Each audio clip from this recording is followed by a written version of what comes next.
You would think that somebody who used to make his living out of talking would know what to say. And you would think that maybe he could get through it maybe in 1-2 takes. This is literally over 50 takes in. No exaggeration. I have tried to record this episode over 50 times. And you may be thinking, why is it taking you this much effort? It's because I'm talking about me. Full on me, about me, being brutally honest about myself. Now, why would I choose to do that for my premiere episode? Why not do it for a bonus feature or something? Well, why not? I mean, after all, the podcast is called Jonathan Mertz Just Talking About Whatever. And today's whatever is unapologetically me. So let's get to it. It's Jonathan Mertz, just talking about whatever. And hi, I'm Jonathan Mertz, and yeah, I'm just talking about whatever. If I'm going to explain to you who I am, there's a multitude of facets of things that you're going to know about me. I started in radio when I was 16 in my hometown of Eminence, Kentucky, which is a small rural class city which has never gotten over 3,000 people in its population. And that's crazy, right? And you would think being the biggest township or city in a county, it would have, a much larger presence, but it doesn't. And that's part of rural Kentucky. But that town is the reason I am who I am today. Now, I'm not going to go over and tell you every bad thing or every good thing that's ever happened in my entire life. No. What I am going to do is tell you the parts that make me, me. I could tell you all kinds of bad things that help develop me too, but I'm going to leave some of those stories for later. But what made me, me? I can tell you right now. It was my parents, my family, beyond my parents, my friends, and my teachers. That's who made me, me. So if I was to start off telling you, everything, my imagination always was really big. I always loved to entertain. That's me. I'm an entertainer. Now, this may be not very entertaining because I'm relaying a life story at the moment, and I'm not trying to make it super over the top or special, other than I want to be honest. There are pictures of me standing in front of a vacuum cleaner, pretending the vacuum cleaner is a microphone with a little toy guitar, and I'm singing my heart out. And this is back in the early 1980s. So even at a young age, I wanted to be an entertainer. So creativity was my outlet. I would put on numerous shows. When we got a camcorder, I was all over it. Making home videos, entertaining people, announcing wrestling matches. So my love for entertainment started at a young age. My aunt and uncles were in a band for a very, very long time. So my music love started with them. And my mom and my dad kind of helped build that out a little bit with what they liked listening to. My mom was more the pop in what's happening now. My dad was country and Elvis. I remember listening to 8-track tapes of Elvis in my dad's Cadillac. But it was my uncles and aunt that inspired me to really start looking towards the entertainment. And then, in high school, I got the job shadow, a radio station. And it's where I met my friend Ron Wainscott, who became my second radio boss. But he was the guy that got me interested in doing radio and announcing. And I thought it was so cool to see the things behind the scenes and what went on. My first radio boss was Dave Markham. And when I met Dave, I didn't sound like this radio guy sound that you're hearing right now.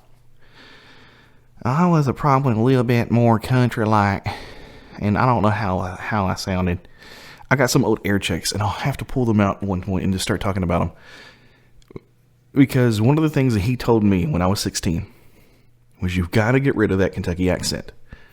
Now, they say for somebody that's over the age of 12, getting rid of an accent is kind of hard to do. You know what I'm saying? But I was able to do it. Mainly for this very reason. I've always loved doing voices. Always loved doing voices. And when I got to actually start recording them and using them for bits and radio, oh, yeah, it made me focus much, much harder. So, you may be asking, what do you actually sound like? Well, I can tell you right now, I don't usually talk like this. This is more of my radio announcer style. But to be honest, it's still a part of me and who I am. See if I can bring in my natural voice. Because the problem is, when I get behind a microphone, I don't typically sound like I normally do. Which is, I'm getting closer right here, I'm trying to bring it in. I always want to go to announcer. And there's reasons for that. One, I typically have a problem talking super, super fast. So I had to slow it down. Plus, I had a thick country accent. It may not have been real thick like this, but it was there. And Dave Markham made me work on that and get rid of it, and I did. But you know, here's exactly where I'm kind of at. And this is where it becomes me. Is that no matter if I'm trying to sound like this and be bold, I can even be bolder. In a world where everything doesn't matter. You know, I could give you that kind of bigger guy. And it just really is me too. You know, there's all kinds of facets of me. I love using voices. I even will use voices when telling a story to my friends, to my family. And that is who I am. I'm a creative person. And that is why I'm doing this show. But who pushed me to be this creative person before I ever got into radio? Well, to be honest, it was my teachers. And you're going to find out that my topics tend to, right now, I'm probably going to focus on this because it was a bad transition, is my ADD will go from one end to the next end, one end to the next end, one end to the next end. But anyways, it was my teacher at the Eminence Independent Schools who always taught me to pursue dreams and always taught me to push myself into doing what I wanted to do. And they always didn't, push us into a logical situation. A lot of them wanted you to use your mind and be creative because it's those creative people that shape the world. Let me say that again. It's the creative people that shape the world. They're the ones that have the biggest impact. Now, there could be these, moguls and things that may not have all these creative ideas, but they know how to run a business. You know what I'm saying? And they're going to take advantage of some people because not every creative person has a huge business sound of mind. And they're not looking to manipulate. But our teachers are the ones who's ultimately responsible for me being the creative person I am today. Because my parents, they didn't mind me being creative. But when it came to career choices, they wanted me to be very logical. Learn a trade, learn this, go get your plumbing license, learn to be a carpenter or whatever. Learn a trade. Because that's the logic they saw. I still didn't do it. But it is still part of me being me. And it really is. So when I let my guard down and I really just let you hear exactly who I am. This is more of the timbre of my voice, typically, when I talk. and it's not as natural. But I still hear some of it coming through because the microphone likes to pull up some of those, proximity and those bigger voices. But if I pull back a little bit further, what is further? I don't know. So I pull back a little further and just let you hear what I could sound like. I mean, it's just me and me. I am being me. And I don't know how to get rid of that announcer sound as much. Now, I have come on the microphone and just started talking and just not thinking about it. And when I do like that, like this, I sound more like me. And that's what I sound like normally. And I'm not so straightforward and going. But like I said, both sides of that voice is 100% me because yes, I'm trying to make sure that you understand me. And that's why I talk this way. Because if I had that accent, I keep going back to that, if I had an accent, you wouldn't understand me. But it's me. It really is. Now here's the cool thing. If I am actually trying to read something, like a script, like a play, I need to be a young character, a young boy who kind of just sounds like I'm lost or something, or like, hey Dad, I don't know what's going on. I don't have a problem doing that, It's like, hey Dad, can I go over to my friend's house? It's actually not an issue at all. And when I have to be me and try to not to be an announcer, it's very hard because when I get behind a microphone, especially if I got headphones on, which I do now because I want to hear how the plosives are sounding and the proximity effect of the microphone. And actually, I don't mind it because it is still, like I said, it's still me.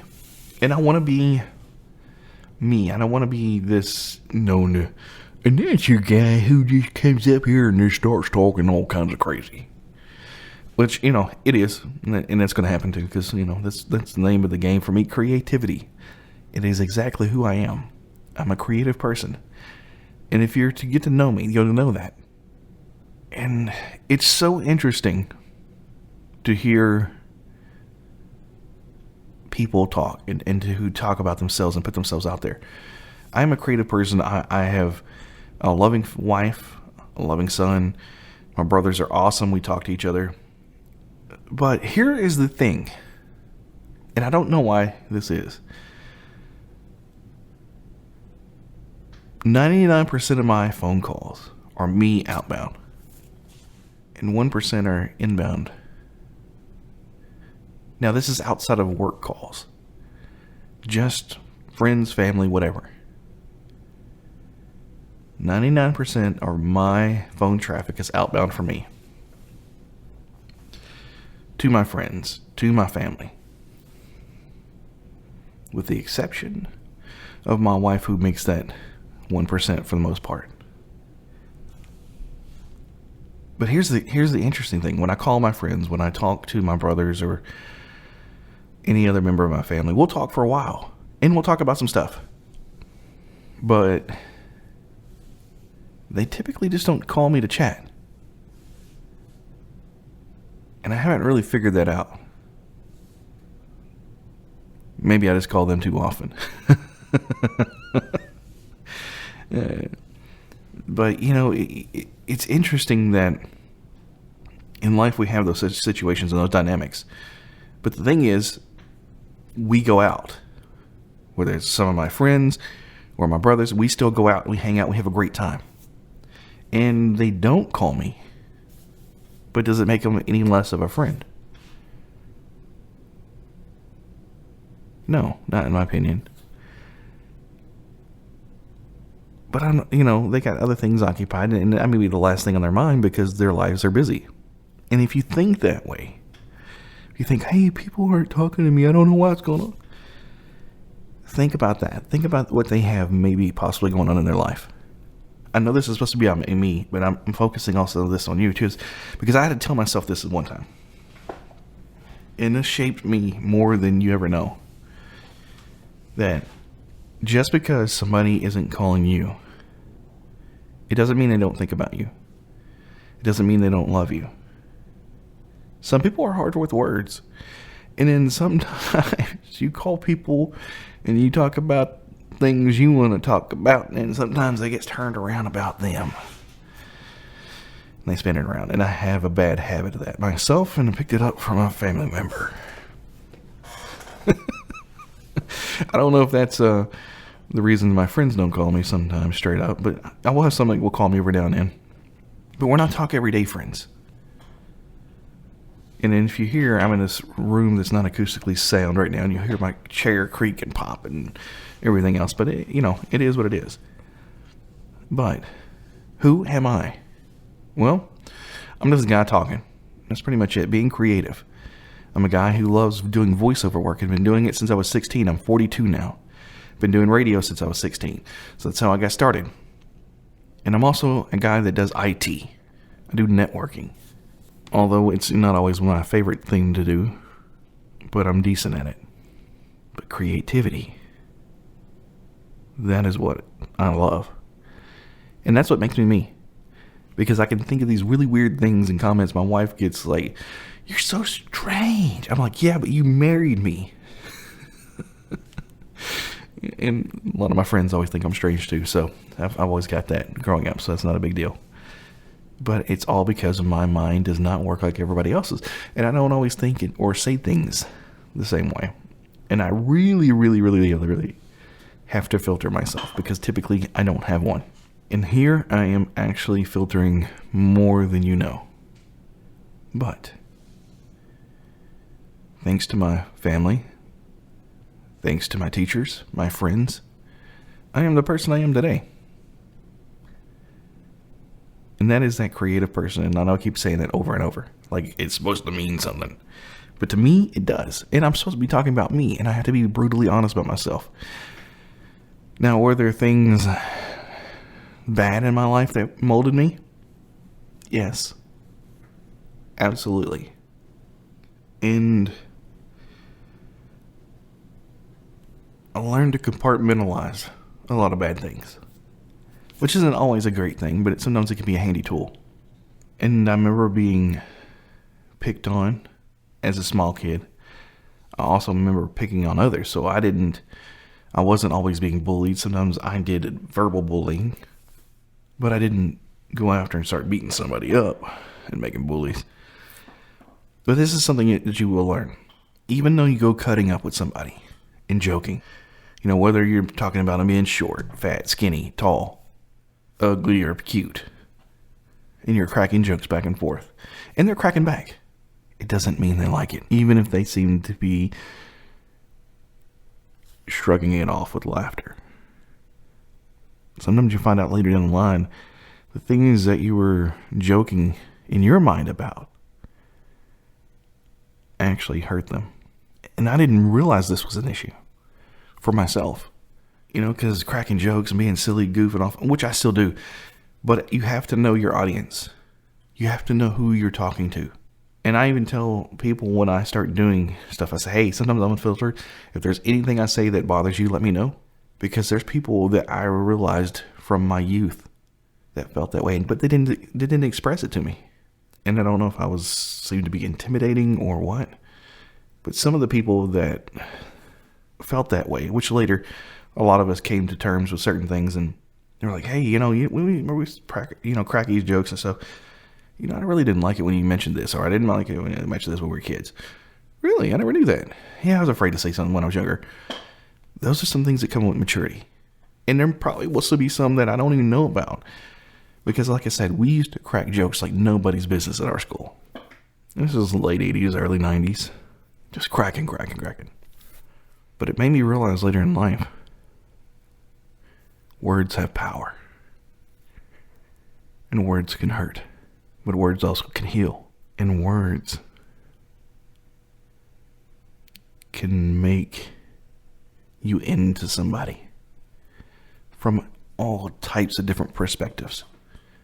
It just depends on who's listening. But the sad thing in life is you can't always confront everybody. You can't always make amends because there's too much damage. And it's not always from you. It's because sometimes there's damage that was building behind the scenes in other places that you never knew about. And sometimes those help mold people into what they are. Like I said, I was made fun of too as a kid. And one of the biggest things was my teeth. My teeth were stained as a child. And I remember people humiliating me in middle school about it. But somehow, I don't know, I just got past it. And it was because I had good friends in school who didn't care about what I looked like and pushed me to be better. And there was people who inspired me, even though we were kicking jokes back and forth, and even though they may not always been like the tallest person or the skinnier persons. There are people that really inspired me, watching them push themselves, even though they were physically different. But you know, it's these things that all mold together to make us who we are.